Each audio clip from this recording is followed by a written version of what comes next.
पिछले क्लास में हम लोग म्यूटेशन पढ़ रहे थे, म्यूटेशन स्टार्ट किए थे, है ना। देखो थोड़ा सा म्यूटेशन पढ़ रहे थे, और म्यूटेशन में इसका अलग अलग है ना 3 प्रकार देखे थे। पहला था जेनोमिक म्यूटेशन, पढ़े थे, बताओ। और दूसरा था क्रोमोसोमल म्यूटेशन, क्रोमोसोमल म्यूटेशन। और तीसरा है, अभी हम लोग पढ़ेंगे इसको, जीन म्यूटेशन। यही था, बताओ। और जेनोमिक म्यूटेशन में बताए थे जिसमें है ना क्रोमोसोम में चेंजेज आता है तो उसको बोलते हैं जीन म्यूटेशन। इंक्रीज होगा तो उसको बोलेंगे पॉलीप्लॉइडी बोलेंगे, लिखा दिए थे। और अगर डिक्रीज होगा तो एन यूप्लॉइडी बोले थे, है ना, एन यूप्लॉइडी बोले थे। और क्रोमोसोमल म्यूटेशन में भी 2 प्रकार लिखे थे। एक था इसमें है ना इंट्रा क्रोमोसोमल, और दूसरा था इंटर क्रोमोसोमल म्यूटेशन। इंट्रा में भी अलग अलग पार्ट्स हम लोग देखे थे। इंट्रा में क्या क्या था, बताओ।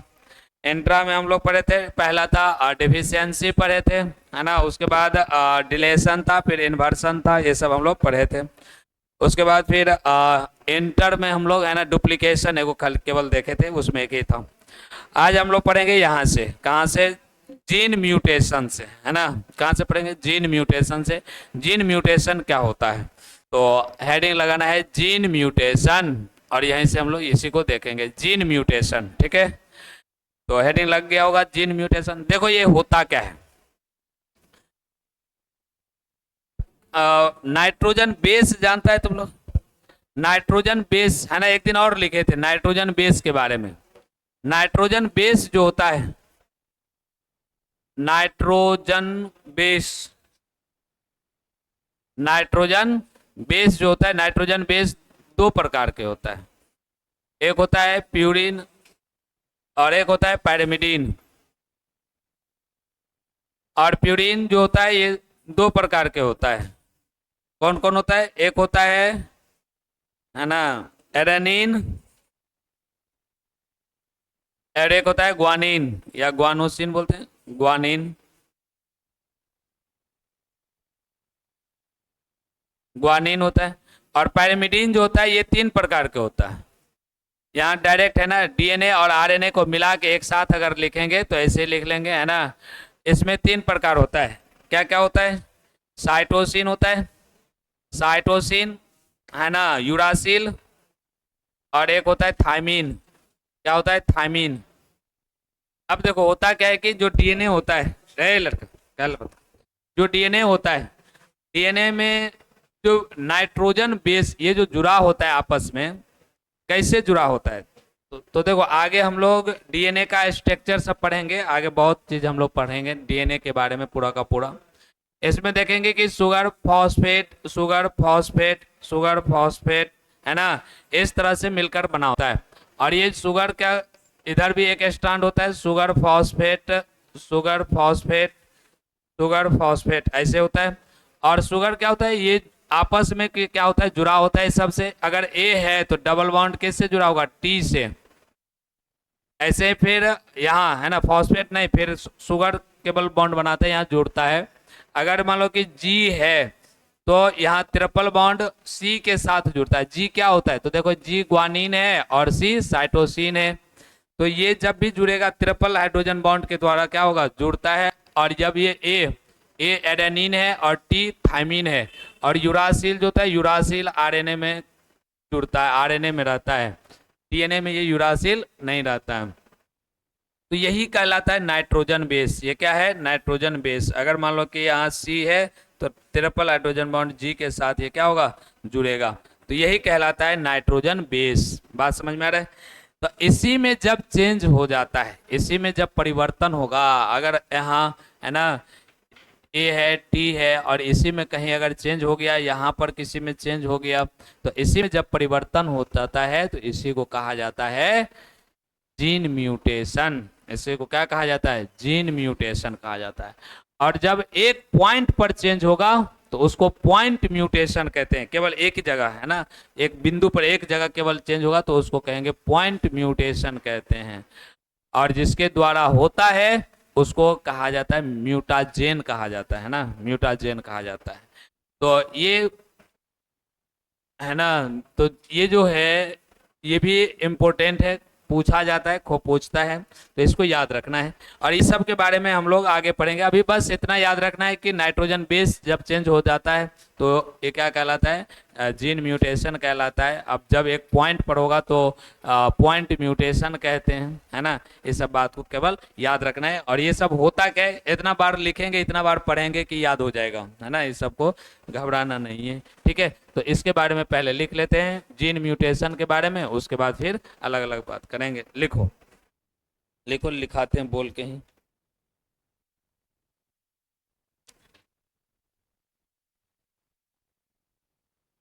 लिखो, this is that type of mutation, this is that type of mutation, this is that type of mutation, this is that type of mutation in which in which in which change in the change in the form change in the form form change in the form and expression of genes, change in the form and expression and expression of genes, change in the form and expression of genes। लिखा गया। Paragraph change करके लिखो, लिखो gene mutation, paragraph change करके, gene mutation result is, gene mutation result लिखा is alternation in the sequence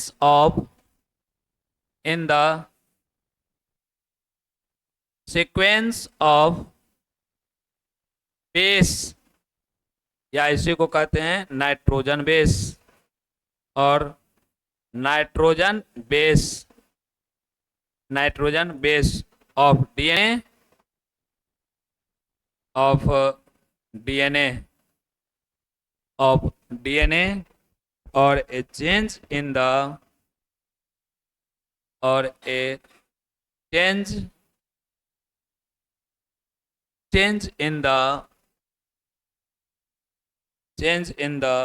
base change in the base लिखा, इसी में लिखना। एंड इसका क्या होगा बताओ तो, अगर मान लो जीन में है ना नाइट्रोजन बेस में चेंज होगा, एक बात बताओ तो इसका जीनोटाइप और फिनोटाइप क्या होगा, जीनोटाइप और फिनोटाइप पर क्या प्रभाव पड़ेगा, ये दोनों चेंज होगा या नहीं होगा, जीनोटाइप और फिनोटाइप चेंज होगा कि नहीं होगा, हो जाएगा। जब जीन में बेस में चेंज होगा तो इसका भी प्रभाव पड़ेगा, जीनोटाइप और फिनोटाइप भी क्या होगा, चेंज होगा। इसी में लिख लेते हैं एंड देयर है ना, and there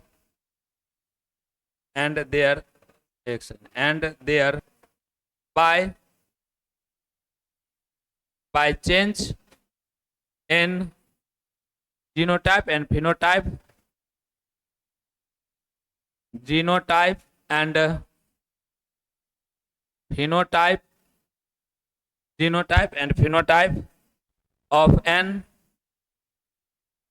of an organism, उस ऑर्गेनिज्म का क्या होगा, जीनोटाइप और फिनोटाइप भी चेंज हो जाएगा।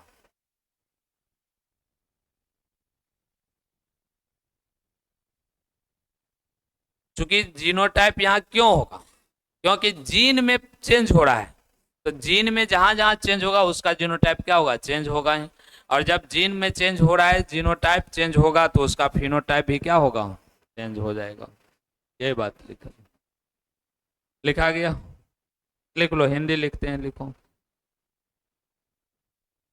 लिखो सूक्ष्म स्तर, हिंदी लिखो। सूक्ष्म स्तर पर जीव में होने वाले परिवर्तन को, सूक्ष्म स्तर पर, सूक्ष्म स्तर पर जीन में होने वाले परिवर्तन को, जीन में होने वाले परिवर्तन को, सूक्ष्म स्तर पर जीन में होने वाले परिवर्तन को, लिखा, जीन में होने वाले परिवर्तन को जीन उत्परिवर्तन कहते हैं, जीन उत्परिवर्तन कहते हैं। लिखा गया। पैराग्राफ चेंज करके लिखो, लिखो जीन उत्परिवर्तन में, जीन उत्परिवर्तन में, जीन उत्परिवर्तन में डीएनए के नाइट्रोजन बेस में, डीएनए के नाइट्रोजन बेस में, डीएनए के नाइट्रोजन बेस में परिवर्तन हो जाता है, परिवर्तन हो जाता है, परिवर्तन हो जाता है, जिसके कारण, जिसके कारण जीवों का, जिसके कारण जीवों का जीनोटाइप और फिनोटाइप, जिसके कारण जीवों का जीनोटाइप और फिनोटाइप में परिवर्तन हो जाता है, जिसके कारण जीवों के जीनोटाइप और फिनोटाइप में परिवर्तन हो जाता है।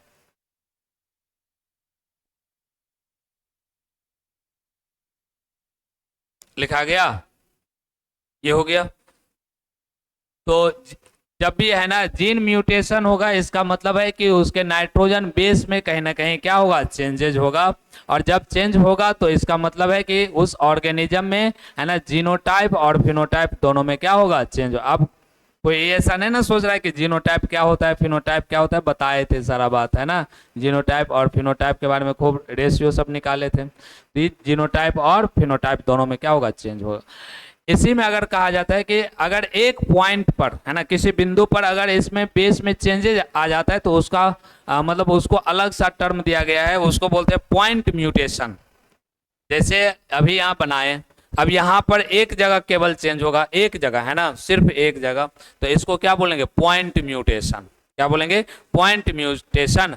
और जिसके द्वारा होगा इसको म्यूटाजीन बोलते हैं। जिसके अब बहुत सारा है ना फिजिकल या केमिकल सब्सटेंस के द्वारा ये सब क्या होगा, परिवर्तन हो जाता है, चेंजेज हो जाता है, तो उस फैक्टर को हम लोग बोलते हैं ना म्यूटाजीन। फैक्टर का नाम है म्यूटाजीन बोलते हैं, ठीक है। तो इसके बारे में भी हम लोग लिख लेते हैं। एक पॉइंट दे के लिखो, पहले पॉइंट दे दो, है ना। पॉइंट म्यूटेशन के बारे में लिख लेते हैं, पॉइंट दे देना, लिखो। A mutation that involve a mutation, a mutation that involve a single base change, single base change, single base change, comma, comma, that type of gene mutation, comma, that type of gene mutation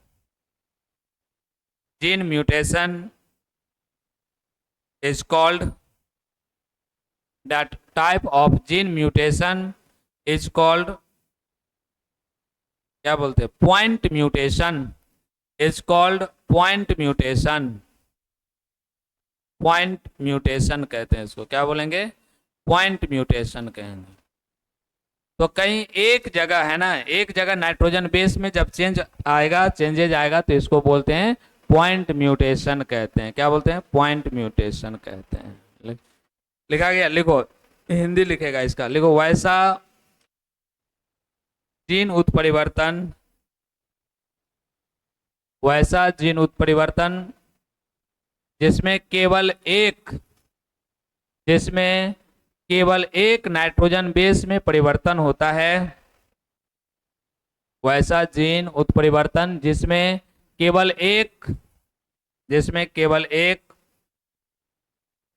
nitrogen base में परिवर्तन होता है, nitrogen base में परिवर्तन होता है, nitrogen base में परिवर्तन होता है, लिखा, नाइट्रोजन बेस में परिवर्तन होता है, नाइट्रोजन बेस में परिवर्तन होता है, कॉमा उसे क्या बोलेंगे बताओ, कॉमा उसे पॉइंट म्यूटेशन कहते हैं। इसका बहुत सारा एग्जाम्पल है ना, एग्जाम्पल लिखो इसका। सिकल सेल एनीमिया होता है, sickle cell anaemia, sickle cell anaemia,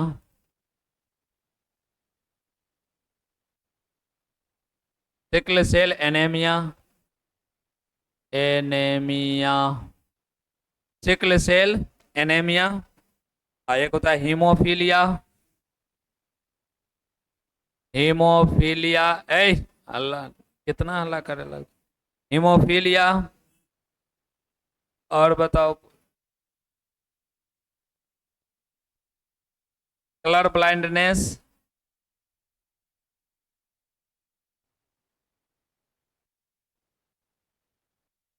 phenyl कैटोनीरिया,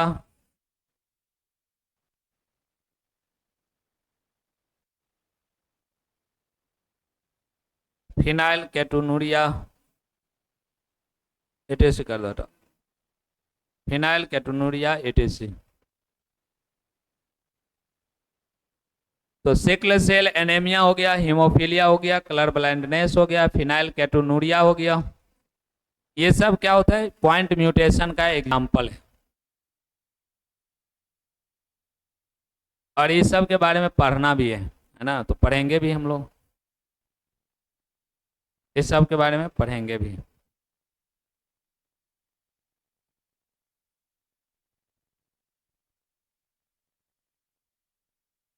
अगला एक और पॉइंट लिख लेते हैं।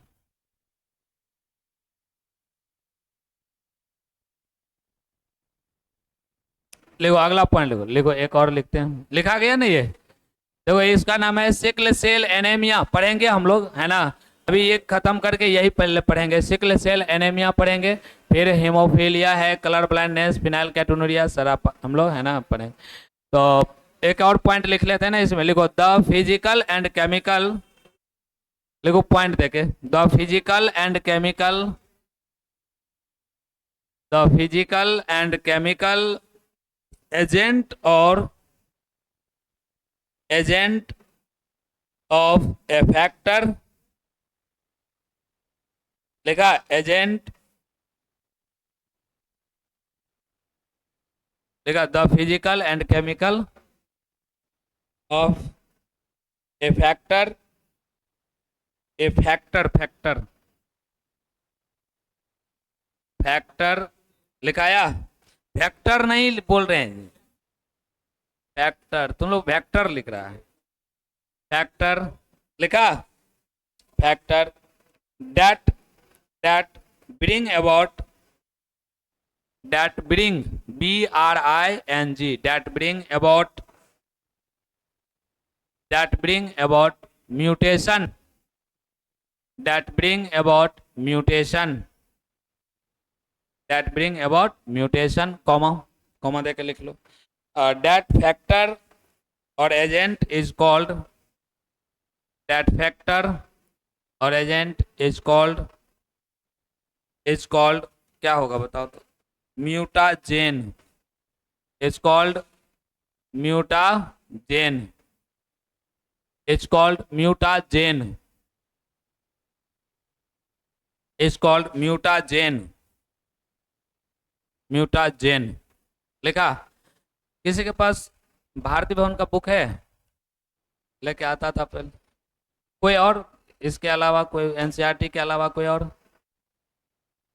कोई बुक नहीं है रूम पर, यहाँ नहीं है। हैं? यहाँ नहीं है। दूसरा वहाँ यहाँ नहीं है बायोलॉजी का।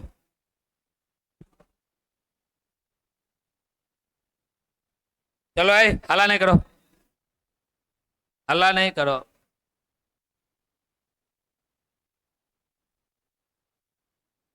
इधर आओ बताते हैं है ना। क्वेश्चन के लिए चाहिए, मोबाइल में से क्वेश्चन निकालते हैं, रुको। हैं?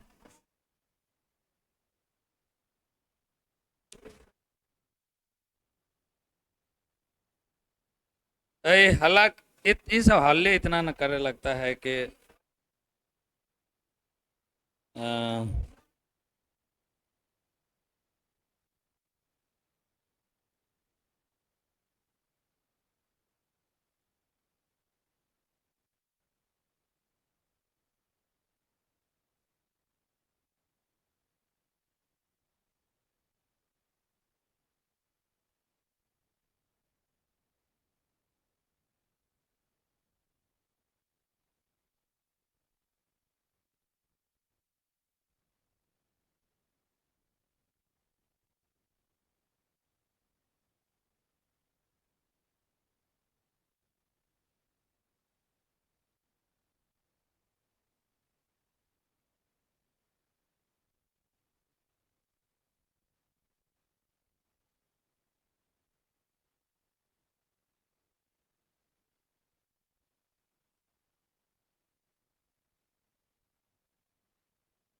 ए इतना कहीं लोग हल्ला कर।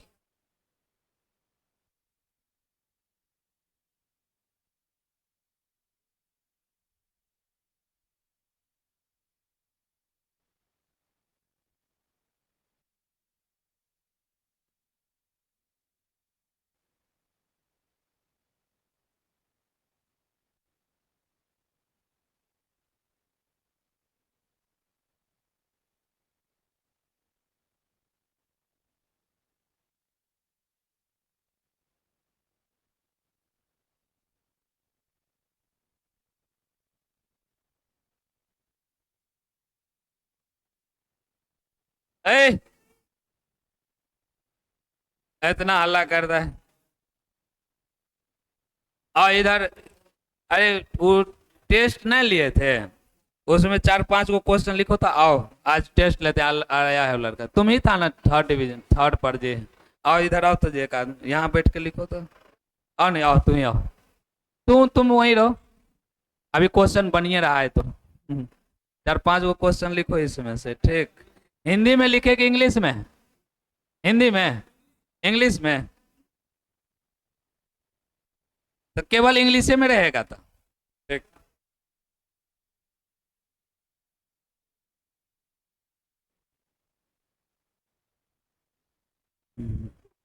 हाँ।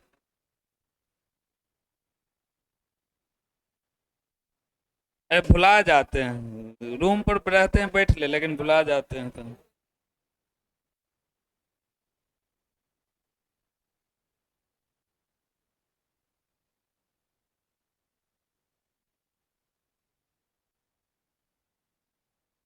हैं? हाँ 4-5 को क्वेश्चन लिखना है।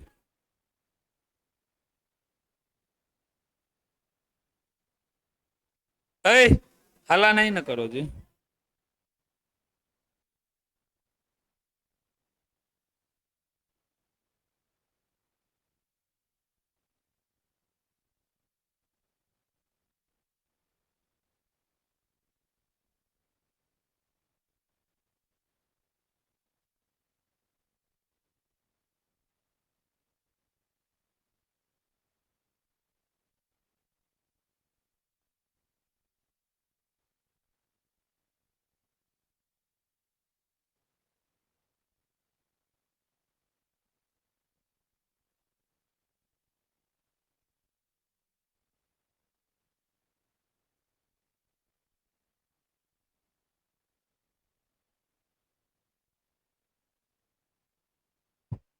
3 क्वेश्चन की 5 क्वेश्चन बताओ।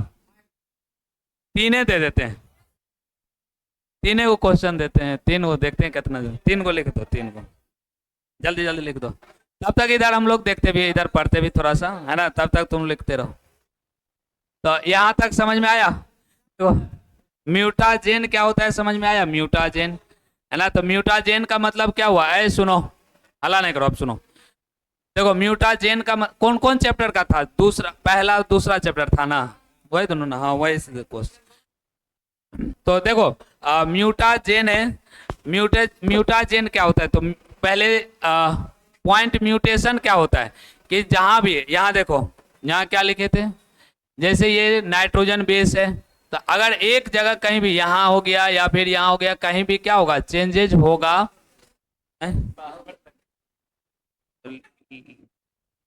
लिखना ना,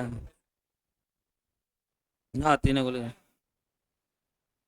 तो देखो यहाँ क्या लिखे, हाँ यहाँ जब अगर कोई चेंजेज होगा ना, तो इसको बोलेंगे पॉइंट म्यूटेशन। अब एक बात बताओ, ऐ सुनो, पॉइंट म्यूटेशन जब होगा तो किसी न किसी के द्वारा होगा, कोई ना कोई ऐसा फैक्टर, ऐसा कारक जाएगा जिसके द्वारा यहाँ पर पॉइंट म्यूटेशन होगा। तो वो फैक्टर बहुत सारा हो सकता है ना, या वो फिजिकली रूप से हो सकता है, या केमिकल, बहुत सारा केमिकल सब्सटेंस आता है उससे, या फिजिकल रूप से भी, है ना। ये पॉइंट मतलब जहाँ नाइट्रोजन बेस है वहाँ चेंजेस हो सकता है। तो इसी को कहते हैं म्यूटाजीन, जिस फैक्टर के द्वारा होता है, या चाहे वो केमिकल या फिर फिजिकल कोई भी सब्सटेंस होगा, उसको क्या बोलेंगे? उसको बोलेंगे म्यूटाजीन कहते हैं। क्या बोलते हैं? म्यूटाजीन कहते हैं, ठीक है। और पॉइंट म्यूटेशन एक जगह होगा, और इसमें जहां म्यूटेशन है ना, जहां नाइट्रोजन बेस का चेंजेज होगा और जिसमें फिनोटाइप और जीनोटाइप में परिवर्तन आ जाएगा, उसको जीन म्यूटेशन कहते हैं। बात समझ में आया? ये था जीन म्यूटेशन के बारे में पढ़ रहे थे, बस इतने था, इसमें ज़्यादा कुछ है नहीं। अब तो हम लोग म्यूटेशन जो पढ़ रहे थे, म्यूटेशन का तीनों प्रकार पढ़ लिए थे। पहला जेनोमिक म्यूटेशन पढ़े थे, दूसरा हम लोग क्रोमोजोमल म्यूटेशन, और तीसरा हम लोग पढ़े, है ना, क्या पढ़े बताओ? जीन म्यूटेशन, ठीक है। अब इसके बाद एक बहुत अच्छा टॉपिक है, पेडिग्री एनालिसिस, है ना। पेडिग्री एनालिसिस है, उसको पढ़ते हैं, देखते हैं वो क्या होता है, ठीक है। तो अगला अब हेडिंग देना है पेडिग्री एनालिसिस, इम्पोर्टेंट टॉपिक भी है ना, उसको लिखना है पेडिग्री एनालिसिस, वंशावली विश्लेषण जिसको बोलते हैं, वंशावली विश्लेषण कहते हैं उसको, पेडिग्री एनालिसिस।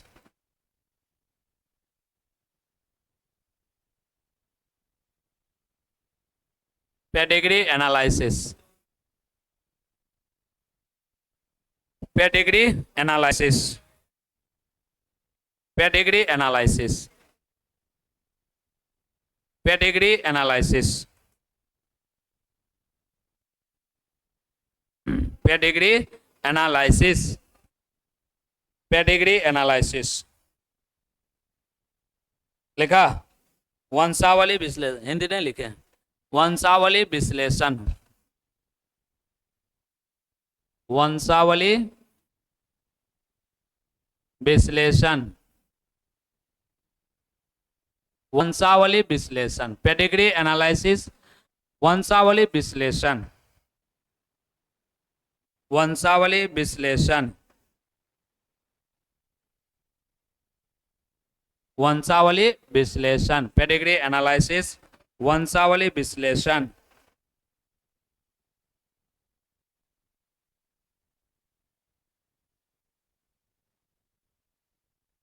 लिखाओ, पेडिग्री एनालिसिस है, वंशावली विश्लेषण। देखो ये होता क्या है, पेडिग्री एनालिसिस होता क्या है? देखो इसमें क्या होता है कि 2-3 पीढ़ी के बाद वाला, जैसे कहता है ना कि मेरा पूर्वज में ऐसा था, है ना, और अभी पता नहीं, तो इसको क्या किया जाता है, ऐसा एक सिंबल के द्वारा दर्शाया जाता है ना। बताते हैं किस तरह का सिंबल होता है, सिंबल के द्वारा इसमें दर्शाया जाता है, और सिंबल से पता चल जाता है कि कौन सा पीढ़ी में क्या हुआ था। जैसे बहुत सारा ऐसा डिजीज होता है जो जेनेटिकली होता है, जेनेटिकल होता है, मतलब एक जनरेशन से दूसरा जनरेशन, फिर अगला, फिर अगला, फिर अगला, किस में कौन सा गया नहीं गया, है ना, इस तरह से पता चलता है। इसमें पेडिग्री एनालिसिस में कौन किस जनरेशन में, है ना, कौन सा पीढ़ी में कौन सा डिसऑर्डर आ गया था, है ना, डिजीज आ गया था, उसके बारे में इससे क्या होता है पता चलता है। जैसे इसमें अलग अलग, जैसे इसमें सिंबल लिखा जाता है, ऐसे सिंबल लिखा जाता है, मेल का फीमेल का अलग अलग बताते हैं किस तरह का सिंबल होता है, ये सिंबल है, फिर ये अगला जनरेशन में ये बना, है ना, ऐसे करके। अब जिस किस में क्या है, इससे क्या होता है, ये पेडिग्री एनालिसिस बनाने से इससे पता चल जाता है कि किस में कौन सा डिजीज है और आने वाला पीढ़ी में किस में हो सकता है, ये भी पता चल जाता है इससे, है ना। तो ये शुरू से अगर कहेगा कि हम 10 गो पूर्वज लग से स्टार्ट करें तो 10 से भी स्टार्ट कर सकता है कि किस में, हाँ, लेकिन ये पता होना चाहिए कि किस तरह से गया है ना। इससे यही चीज, इसी को कहा जाता है पेडिग्री एनालिसिस। मतलब कौन सा जनरेशन में कौन सा डिफेक्ट हुआ था, किस तरह से डिजीज हुआ था, है ना, क्या दिक्कत हुआ था, इस तरह से, है ना, इसमें पता चल जाता है। तो इसी को कहा जाता है पेडिग्री एनालिसिस कहा जाता है। इसमें अलग अलग सिंबल आता है, सिंबल के द्वारा पता चलता है, पता किया जाता है कि कैसे क्या हुआ है नहीं हुआ है। बात समझ में आया? तो इसमें, है ना, तो पहले लिख लेते हैं, उसके बाद इस सब सिंबल के द्वारा भी हम लोग देखेंगे कि किस में कौन सा डिजीज। जैसे मान लो इसमें सिंबल पहले लिखेगा तब पता चलेगा, अभी इसे हम बनाएंगे तो कोई फायदा है नहीं, है ना। तो इसके बारे में पहले लिख लेते हैं, उसके बाद फिर हम लोग सिंबल बनाएंगे और सिंबल से देखेंगे कि किस में कौन सा, है ना, किस तरह से इसमें डिजीज के बारे में कैसे पता चलता है, उसके बारे में पता चल जाएगा। क्या को क्वेश्चन लिखा, अभी तक नहीं लिखा? देने को देगा, कहीं अति जो हो जाएगा तब फिर से देना पड़ेगा, तब अनठेकानियों मारेगा तो कहीं तीनों सही कर लेगा तब नहीं ना होगा। अच्छा चलो लिख दो, लास्ट है, क्वेश्चन लिख रहा है, आंसर क्या लिख रहा है, रहे तुम है, आंसर याद रहेगा तुमको? तो, हैं? इसका आंसर पहला दूसरा तीसरा लिख दो, क्वेश्चन यहाँ लिखो पहला, यहीं पर बुला के इसको टेस्ट ले लेते हैं ना। 5 मिनट में बनाना पड़ेगा, है ना। तीन नहीं, तीनों का क्वेश्चन है, 3 मिनट बहुत ज्यादा हो गया। ऑब्जेक्टिव है, याद रहेगा ये? हैं? आओ यहाँ आओ, और आओ, बैठो ना, तुम्हें चेक करेगा क्वेश्चन। फारो आओ यहाँ आओ, तीनों को क्वेश्चन है ना, ऑब्जेक्टिव है, अब बना दो। तीनों को क्वेश्चन है, ऑब्जेक्टिव है, बना दो। हाँ 1 मिनट देख लेते हैं इसका, कैसा बनाओ, बनाओ, कोई दिक्कत नहीं, आराम से, आराम से, हड़बड़ाना नहीं है, सोच के बनाना, ये नहीं कि इससे बना देना, ठीक है। सिलेबस का है, उसी चैप्टर का है, हाँ सिलेबस का है, ठीक है। तब तक आराम से हम लिखते हैं, शांत होके, तुम लोग भी शांत होके लिखो, ठीक है। हाँ, और ये लिख लेगा, बाद में भी लिख लेगा, ठीक है, लिखो।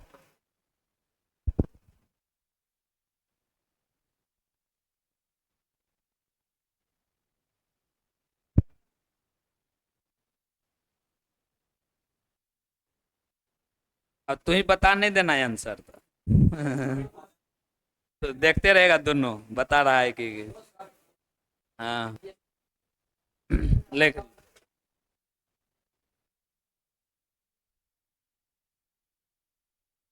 ऑफ,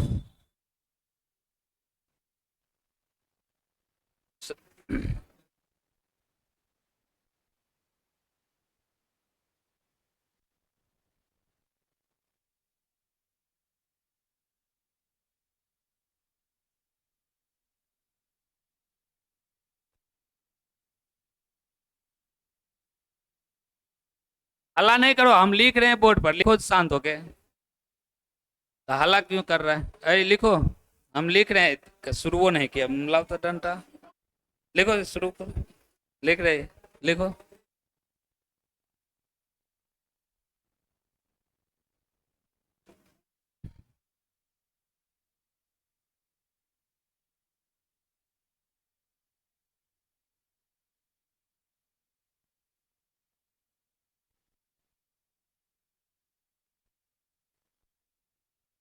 हो गया?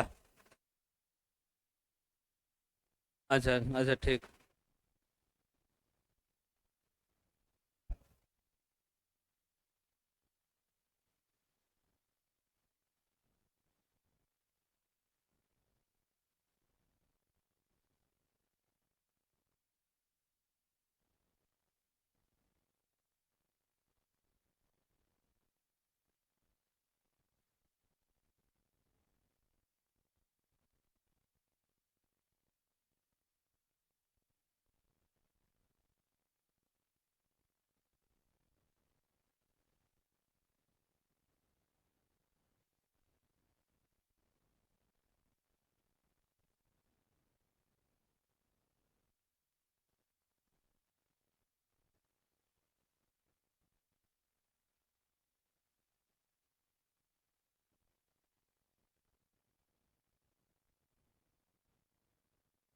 हो गया।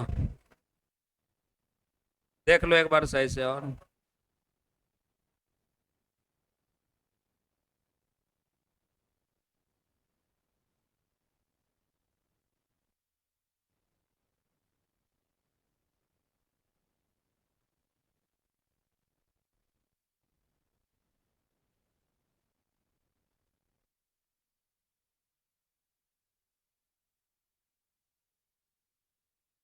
बन गया। अरे वहाँ काहे ला भाग गया, चेक करो कॉपी। आओ ना यहाँ, यहीं बैठो, आओ यहाँ। कॉपी लेके आओ, यहीं बैठो, देखे जाएगा, आओ। कौन कौन मारा है पहले देख लो, पूछ लो इससे तब कंफर्म। अरे इसमें, उसमें DAD मार ले। बताओ, मारो, तुम मारो, कौन होगा।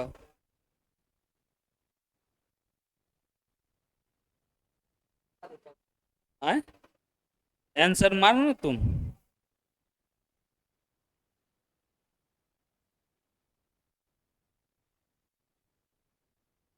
एक एक गो सही हुआ। फंस गया जी, एक गो सही हुआ। अच्छा चलो, एगो सही हुआ, अब एगो और लेना है ना, शाम में उस उनका भी टेस्ट ले लेंगे। उसके बाद फिर प्राइज दे देंगे। काले गड़बड़ आ गया जी, कंफ्यूज हो गया ना।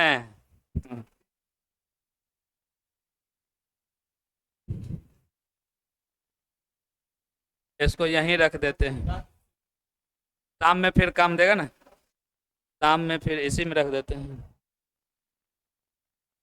यही क्वेश्चन उनको भी देंगे, देखते हैं बनाती है। कहीं तुक्का लगा के दूगो हो जाएगा तो फिर वो आ जाएगी। नहीं, कहीं अगर फंस गई तो लिख लो, लिखा दिए, लिखा गया ये, लिखा गया।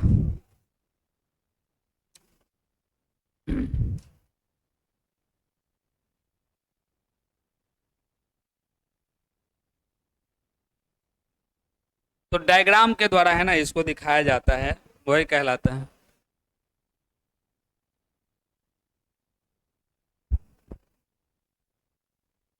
देखो एक बात बताते हैं तुम लोग को, मोबाइल तो सबके पास है, बुक नहीं भी है ना, हम उसका क्वेश्चन का लेवल देखते हैं, बहुत अच्छा लेवल है। एक मोबाइल में सर्च करना है ना, टेस्ट बुक करके, टेस्ट बुक, और ट्वेल्थ है तो ट्वेल्थ, और जो चैप्टर का है वो चैप्टर। मान लो कि हमको इसका पढ़ना है जेनेटिक्स का, तो उसमें सर्च करना ना कि टेक्स्ट बुक है ना, ऑब्जेक्टिव क्वेश्चन ट्वेल्थ, चैप्टर का नाम लिख देना। इतना अच्छा अच्छा क्वेश्चन आता है ना, मतलब बनाएगा तो माथा हिल जाएगा क्वेश्चन बना के, लगेगा कि नहीं लेवल इसका क्वेश्चन जो है ना बहुत अच्छा क्वेश्चन इसका level.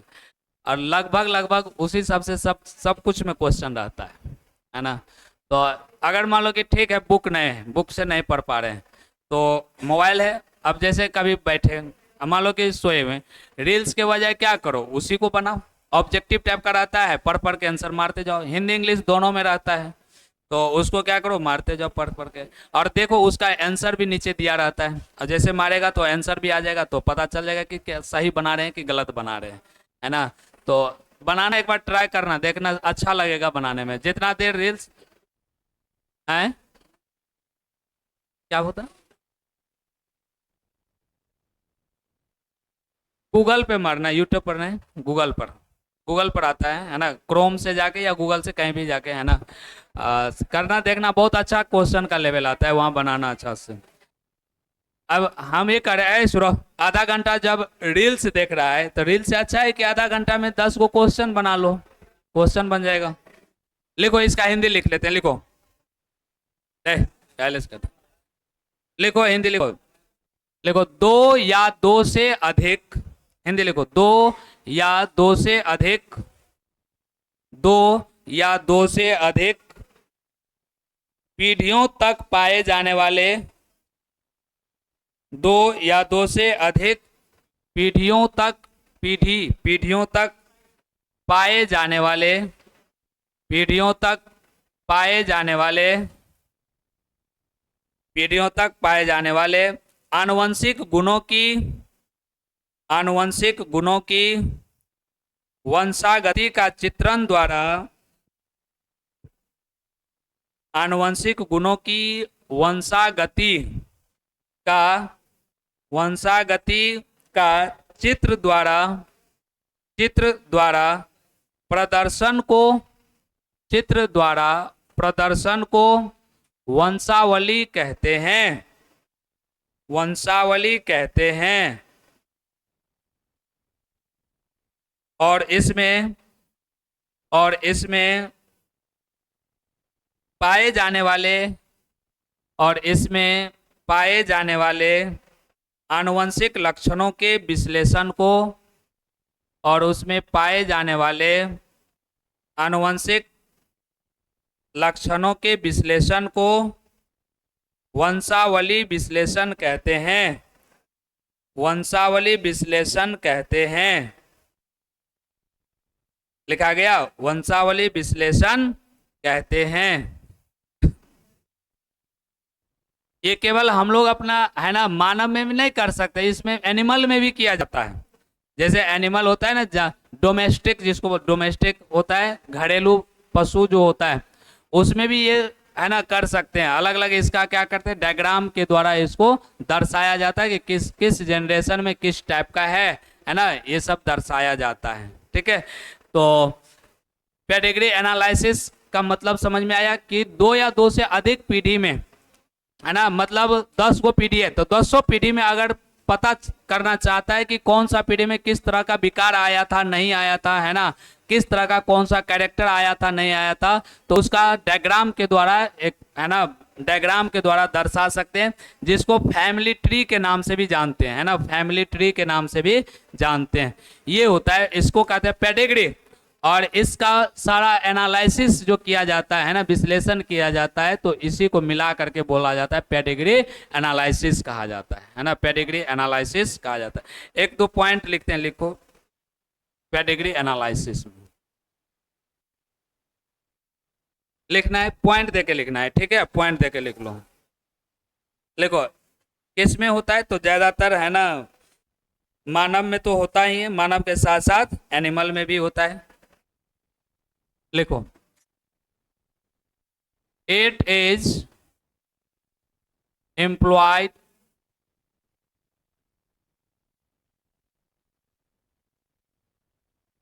In case of,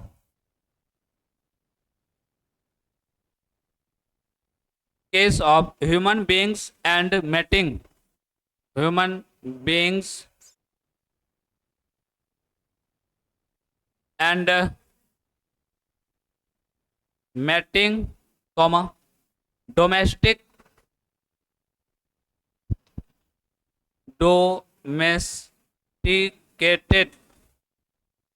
animals, especially etc, domesticated animals especially। तो ये ज्यादातर, है ना, मानव में तो किया ही जाता है, और मानव के अलावा जो घरेलू पशु होता है, जो घरेलू पशु होता है, उसमें भी ये किया जाता है। ठीक है, ये पेडिग्री एनालिसिस किया जाता है।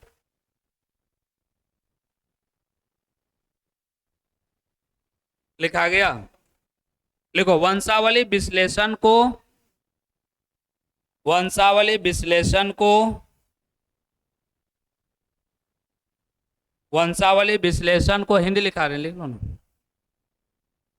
मानव के मैथुन, घरेलू पशु, मानव के मैथुन कौमा घरेलू पशु, घरेलू पशु इत्यादि के, मानव के मैथुन कौमा घरेलू पशु इत्यादि के काम में लाया जाता है, इत्यादि के काम में लाया जाता है। तो पेडिग्री एनालिसिस जो गया है ना, ह्यूमन बींग्स के मैटिंग प्रोसेस में, या फिर कह सकते हैं डोमेस्टिकेटेड है ना, जो घरेलू पशु होता है उसमें ये पेडिग्री एनालिसिस का उपयोग किया जाता है। इसका एक और पॉइंट लिख लेते हैं, लिखो, लिख लो। In human genetics comma pedigree analysis, pedigree analysis, analysis नहीं लिखो, पेडिग्री स्टडी लिखो, pedigree study, study provide a strong tools, strong tools, comma, which is utilized, which is utilized, utilized to trace the inheritance, to trace the inheritance, inheritance of a specific, of a specific trait, of a specific trait, comma, abnormality,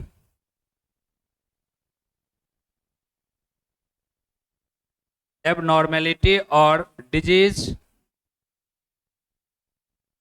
disease, disease ऐसे लिख लो, चलो हटो, abnormalities और disease.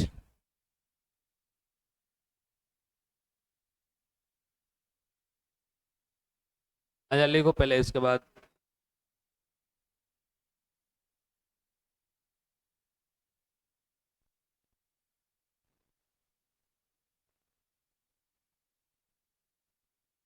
Pedigree analysis एक ऐसा है ना, इसमें इसको स्टडी करने से, इसका पॉइंट मतलब ये हुआ कि जब पेडिग्री एनालिसिस का स्टडी किया जाता है तो उसमें कौन सा जनरेशन में कौन सा एबनॉर्मेलिटी है, एबनॉर्मेलिटी मतलब असामान्य या फिर डिजीज है, उसके बारे में पूर्ण रूप से क्या होता है, पता चलता है। पेडिग्री एनालिसिस में कौन सा जनरेशन में कौन सा डिजीज है, किस टाइप का है, उसके बारे में क्या होता है, पता चलता है। बात समझ में आया? वही बात को लिख दिए, लिख लो, हिंदी भी लिख लेते हैं, जल्दी से लिखो। और उसके बाद लिखो, मानव आनुवंशिकी में, मानव आनुवंशिकी में वंशावली को अध्ययन करने से, मानव आनुवंशिकी में वंशावली को अध्ययन करने से यह पता चलता है कि, यह पता चलता है कि, अध्ययन करने से यह पता चलता है कि एक पीढ़ी से दूसरे पीढ़ी में, एक पीढ़ी से दूसरे पीढ़ी में गुण कैसे जाता है, गुण कैसे जाता है, और उसमें गुण कैसे जाता है, और उसमें असामान्य एवं बीमारियों के बारे में पता चलता है। गुण कैसे जाता है और उसमें असामान्य एवं बीमारी, क्या लिखा, असामान्य, या लिखना, असामान्य या बीमारियों के बारे में पता चलता है। लिखा गया? तो इसी को कहा जाता है पेडिग्री। देखो पूछा जाता है, इसको याद रखना, बस इतना बात याद रखना कि पेडिग्री एनालिसिस करने से क्या होता है कि दो या दो से अधिक पीढ़ी में, है ना, जो किस तरह का कैरेक्टर गया है, किस तरह का गुण गया है, इस सब के बारे में क्या होता है, पता चलता है। किस में कौन सा डिजीज है ना, नहीं है, इस सब के बारे में क्या होता है, इससे पता चल जाता है। और इसको डायग्राम द्वारा दर्शाया जाता है, जिस डायग्राम को क्या कहते हैं, फैमिली ट्री कहा जाता है। उस डायग्राम को क्या बोलते हैं, फैमिली ट्री कहते हैं। देखो कुछ सिंबल लिखते हैं और अभी बना लेगा, सब लोग बना लेगा तुरंत, देख लो। लो तो बुक में से लिखते हैं, पेडिग्री एनालिसिस का, है ना। देखो इस तरह से बनाना है, हाँ। अगर सीधे रहे, इसमें तो पता नहीं चलता है तुम्हें। देखो अगर स्क्वायर टाइप में रहे ऐसे, तो स्क्वायर टाइप में रहेगा तो इसको बोलते हैं मेल, ये क्या होता है, मेल। और अगर सर्कल रहे तो इसको बोलते हैं फीमेल, फीमेल। और इसी को क्या करते, त्रिकोण कर देते, इसको घुमा के, है ना, ऐसे बना देंगे, तो इसको बोलेंगे क्या, सेक्स अनस्पेसिफाइड।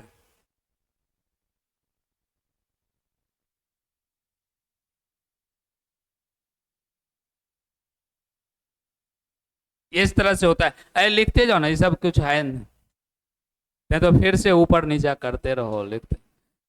देखो स्क्वायर टाइप में रहेगा तो ऐसे मेल, सर्कल रहेगा तो फीमेल, और ये त्रिकोण टाइप का है ना, इसी को क्या कहते, घुमा दे, त्रिकोण टाइप का होगा तो इसको सेक्स अनस्पेसिफाइड।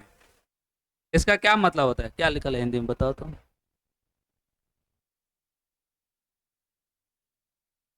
हाँ, लिंग का उल्लेख नहीं, मतलब कोई इसमें है ना, मतलब बिचौलिया जिसको कहते हैं। अब अगर ऐसे रहे, कैसे, तीनों में, इसमें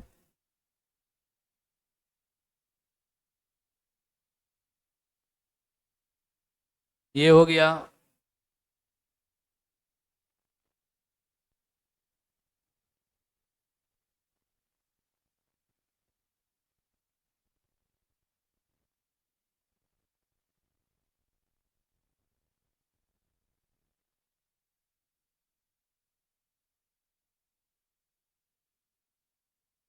इसको बोलते हैं affected individual, affected individual, affected individual होता है ये।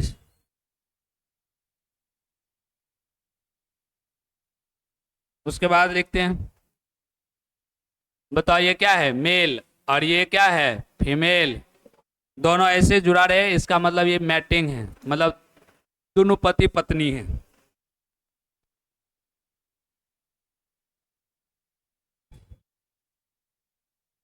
और अगर इस टाइप का रहेगा,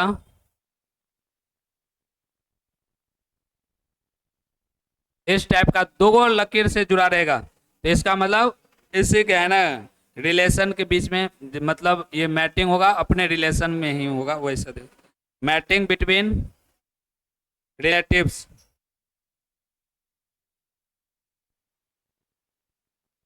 रिलेटिव्स,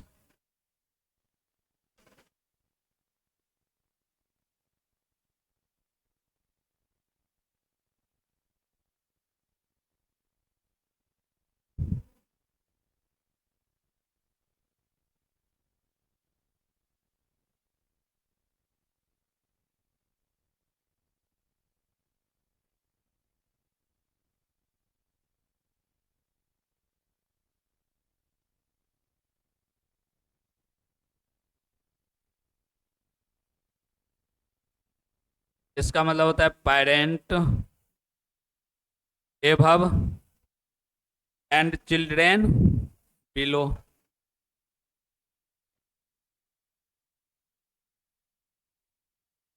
चिल्ड्रेन बिलो।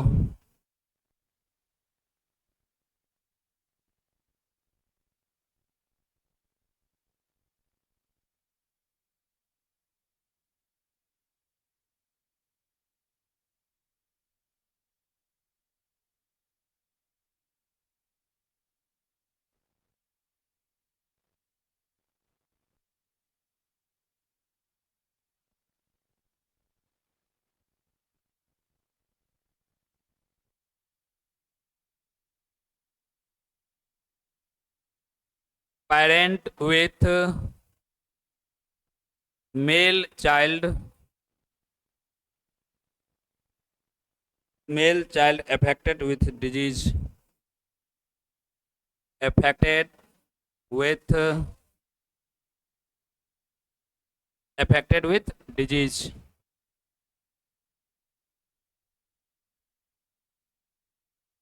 कौन बात कर रहा है जी?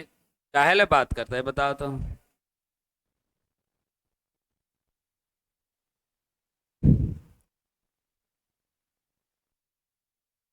फाइव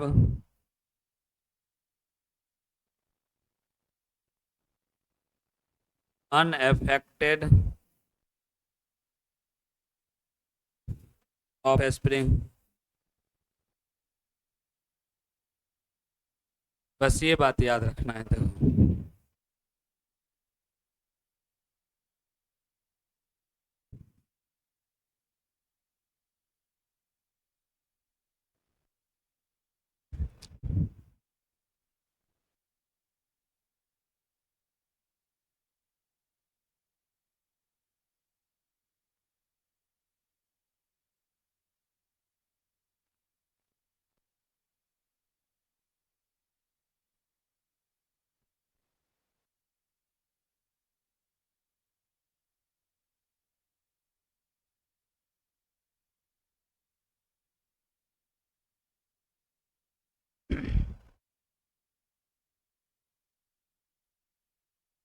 लिखा गया।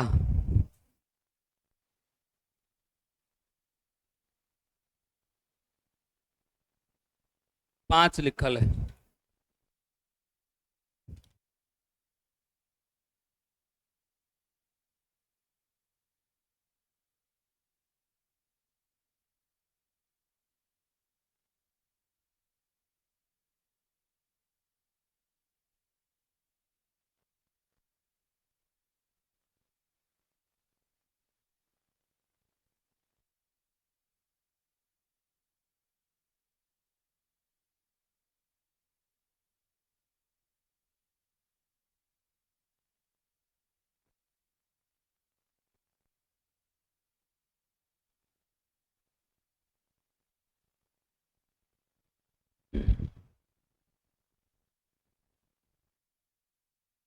हो गया।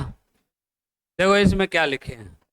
अब ये इसी से क्या होता है ना, पूरा ट्री तैयार कर लिया जाता है, फैमिली ट्री पूरा का पूरा बन जाता है। देखो क्या सब लिख, लेकिन इसको याद रखना पड़ेगा। अगर सीधे स्क्वायर टाइप में रहेगा तो ये चौखुट वाला है ना, याद रखेगा। स्क्वायर में रहेगा मेल होगा, सर्कल में रहेगा फीमेल होगा, और ये टेढ़ा टेढ़ा है ना, है स्क्वायर ही लेकिन इसमें थोड़ा सा घुमा हुआ है। सेक्स अनस्पेसिफाइड का मतलब हुआ कि इसमें कोई लिंग निर्धारण नहीं है कि मेल है कि फीमेल है ना, कोई लिंग निर्धारण नहीं है कि मेल है कि फीमेल है। और ऐसे अगर रहे इसमें है ना भरा हुआ रहेगा ना, तो इसका मतलब है कि कोई ना कोई डिजीज है, कोई ना कोई डिजीज है, कोई ना कोई अफेक्टेड है, कुछ ना कुछ बीमारी है ना, इसका मतलब ये हुआ। और इस टाइप का रहेगा, एक लाइन से जुड़ा रहेगा, ये मेल है और ये क्या है, फीमेल है, और एक लाइन से जुड़ा रहेगा, इसका मतलब ये पति पत्नी है। मैटिंग होता है मतलब दोनों कपल है ना, दोनों कपल है। और इस तरह से अगर ये मेल है और ये क्या है, फीमेल है, और दो गो लाइन से जुड़ा रहेगा, इसका मतलब ये क्या है कि दोनों पति पत्नी तो है, लेकिन है ना, होता है ना कि किसी किसी में देखना कि कोई ना कोई रिलेशन का ही लोग होता है ना, रिलेशन में किसी किसी का शादी हो जाता है, मतलब थोड़ा दूर का रिलेशन होता है ऐसा, है ना, रिलेशन में शादी हो जाता है, तो इसका मतलब वो हुआ कि अपने रिलेटिव, देखो लेकर मैटिंग बिटवीन रिलेटिव, है ना, कोई रिलेटिव में के बीच में ही क्या हो गया है ना, शादी हो गया, मतलब पति पत्नी है। ठीक है, अगला है, देखो इस तरह से ऊपर में जो लिखे हैं ये पहला जनरेशन हो गया, और नीचे जो लिखे हैं ये क्या हो गया, दूसरा जनरेशन। इसका मतलब हुआ कि ऊपर पेरेंट लिखा हुआ है और नीचे ऑफ स्प्रिंग लिखल है, ऑफ स्प्रिंग यानी चिल्ड्रेन, उसी का संतान लिखल है, वही बात है। पेरेंट ए भाव ऊपर में क्या है, पेरेंट है, और नीचे चिल्ड्रेन है ना, एंड चिल्ड्रेन बिलो, नीचे क्या है, चिल्ड्रेन है। और देखो इसमें क्या है, इसमें भी ये पति पत्नी है, ये भी पति पत्नी था पेरेंट का, ये भी पति, और इसका बेटा, ये बेटे ना मेल होगा, और लेकिन इसमें देखो डॉट डॉट लगा है, इसका मतलब अफेक्टेड होगा, कोई ना कोई डिजीज होगा, है ना। तो वही बात लिखल है, parent with male child, parent है, पेरेंट के साथ मेल चाइल्ड है, लेकिन कैसा, अफेक्टेड विथ डिजीज, कोई ना कोई डिजीज है, कोई ना कोई क्या है, डिजीज है। और अगर ऐसे टेढ़ा करके लिखा हुआ है और 5 लिखे, इसका मतलब 5 अनअफेक्टेड ऑफ स्प्रिंग। अगर मान लो 10 लिख देंगे तो 10 अनअफेक्टेड, अगर 2 लिख देंगे तो 2 अनअफेक्टेड। बात समझ में आया? अब बताओ, जैसे अगर ऐसे बना दें, अब बताओ ये क्या है, मेल, और ये क्या बना दिए, फीमेल। अब ये इससे है ना, इससे क्या हो गया, चाइल्ड, संतान, और संतान में बना दिए है ना 3 को, एगो बेटा है, एगो बेटी है, और एगो फिर 2 बेटी है, 2 बेटी। अब इसका, अब इसका शादी होगा, तो शादी होगा तो इसका है ना फीमेल के साथ में शादी होगा, फीमेल। इधर बेटी है तो कर दामाद हो जाएगा एगो, और एगो और दामाद हो जाएगा। ये दामाद वाला चल गया है कि नहीं, और ये बेटी, ये बेटा है, बेटी बेटी, और ये हो गया दामाद, और ये हो गया पुतो। पता चल रहा है कि क्या लिख रहे हैं? अब देखो, अब इसमें अगर फिर से अगर बनाए तो इसको बउआ होगा कि नहीं होगा, होगा बउआ। मान लो ये बउआ है और ऐसे अगर लगा दिए तो इसका मतलब ये कौन सा बउआ हो गया, कोई ना कोई डिजीज है ना, कोई ना कोई क्या हो गया, डिजीज आ गया। और अगर ये ऐसे कर दिए तो इसका मतलब ये सिंपल, मतलब 2 बेटा है, एगो बीमारिया है, एगो ठीक ठाक है। हैं? अब मान लो कि इसका लिखें तो इसका लिखें, मान लो कि एक एगो अगर बेटी हुआ है, और इसका लिखें तो इसको मान लो कि है ना एगो बेटी है और एगो बेटा है, ठीक है। इसको थोड़ा सा इधर लिख लें, ठीक है। और इसमें अगर मान लो ऐसे कर दिए तो ये क्या हो गया, बीमार, है ना। इसका मतलब ये दोनों में से जो एगो बेटी है, बेटी क्या है, कोई ना कोई डिजीज है ना, और इसका बेटा ठीक ठाक है। ऐसे ही अब देखो, अब ये क्या हो गया, ये पहला जनरेशन हो गया, और ये क्या हो गया, दूसरा जनरेशन हो गया, और ये क्या हो गया, तीसरा जनरेशन। अब बताओ, ऐसे ही करके जितना निकालना रहेगा नहीं निकाल लेंगे, जितना अगर मान लो निकालना होगा निकाल सकते हैं कि नहीं निकाल सकते हैं, सारा निकाल सकते हैं। तो इस जो पूरा बन गया, इसी का नाम दिया गया है ना फैमिली ट्री, इसी को बोलते हैं फैमिली ट्री कहते हैं, समझा, फैमिली ट्री के नाम से जान। और यही इसी को है ना विश्लेषण किया जाता है, डायग्राम द्वारा दर्शाते हैं, तो पेडिग्री हुआ। और जब इसमें है ना हर एक मतलब जो स्पेसीज हर एक के बारे में अगर पता किया जाए तो उस एनालिसिस हो गया, तो दोनों को मिला करके पेडिग्री एनालिसिस बोल देते हैं। बात समझ में आया? आसान है ना, कोई भारी नहीं है। नीट उट में इससे थोड़ा सा क्वेश्चन आता है ना, थोड़ा सा कॉम्प्लेक्स आता है, तो वहाँ हम लोग को उतना पढ़ना है नहीं। बात समझ में आया? तो ये था पेडिग्री एनालिसिस, पेडिग्री एनालिसिस समझ में आया। अब इसके बाद पढ़ना है डिसऑर्डर है, ये खत्म हो गया पेडिग्री एनालिसिस, बस इतने था, है ना। और होता है लेकिन यहाँ हम लोग को नहीं पढ़ना है ना, इसका अलग अलग टाइप्स होता है, वो सब हम लोग यहाँ नहीं पढ़ेंगे। अब आगे हम लोग को पढ़ना है एक ह्यूमन जेनेटिक डिसऑर्डर है, ह्यूमन जेनेटिक डिसऑर्डर है, उसको पढ़ना है। उसको देखते हैं क्या होता है ह्यूमन जेनेटिक्स डिसऑर्डर।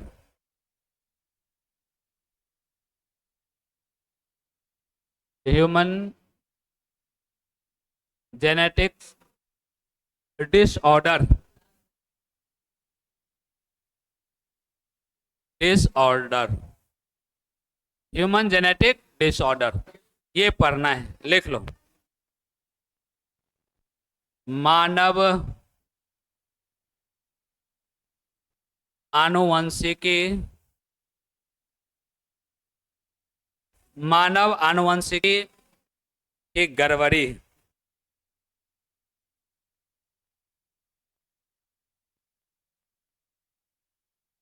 क्या क्या है ना गड़बड़ी हो सकता है, क्या क्या डिसऑर्डर है, डिसऑर्डर के बारे में पढ़ना है, ठीक है, डिसऑर्डर के बारे में पढ़ना है।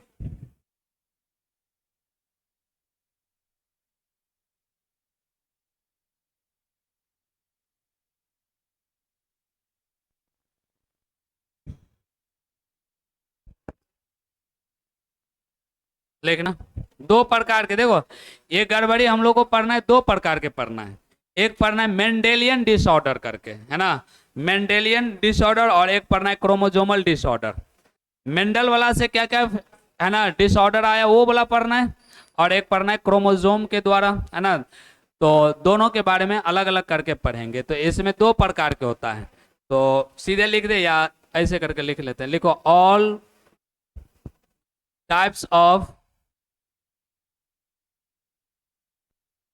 ह्यूमन जेनेटिक डिसऑर्डर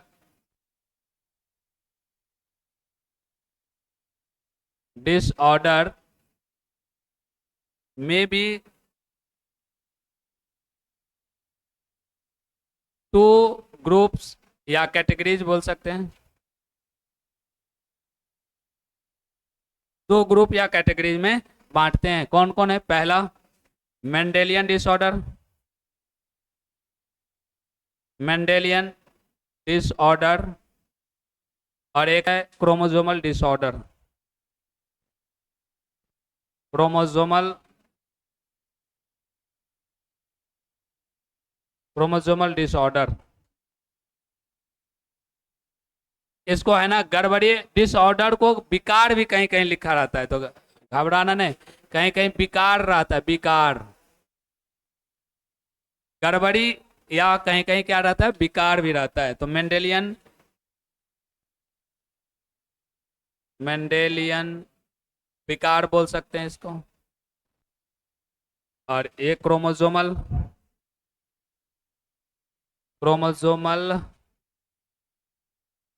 विकार है, क्रोमोसोमल विकार। अब हम लोग को इसमें पहला पढ़ना है मेंडेलियन। आज रहने देते हैं यहीं तक, है ना, इससे आगे हम लोग अगले क्लास में पढ़ लेंगे, ठीक है। इसमें पहला पढ़ेंगे मेंडेलियन डिसऑर्डर, अगर अगले क्लास में फिर अगले क्लास में ही पढ़ेंगे ये मेंडेलियन और क्रोमोसोमल, ठीक है। यहीं तक आज रहने देते हैं, अगले क्लास में इससे आगे और हम लोग पढ़ लेंगे।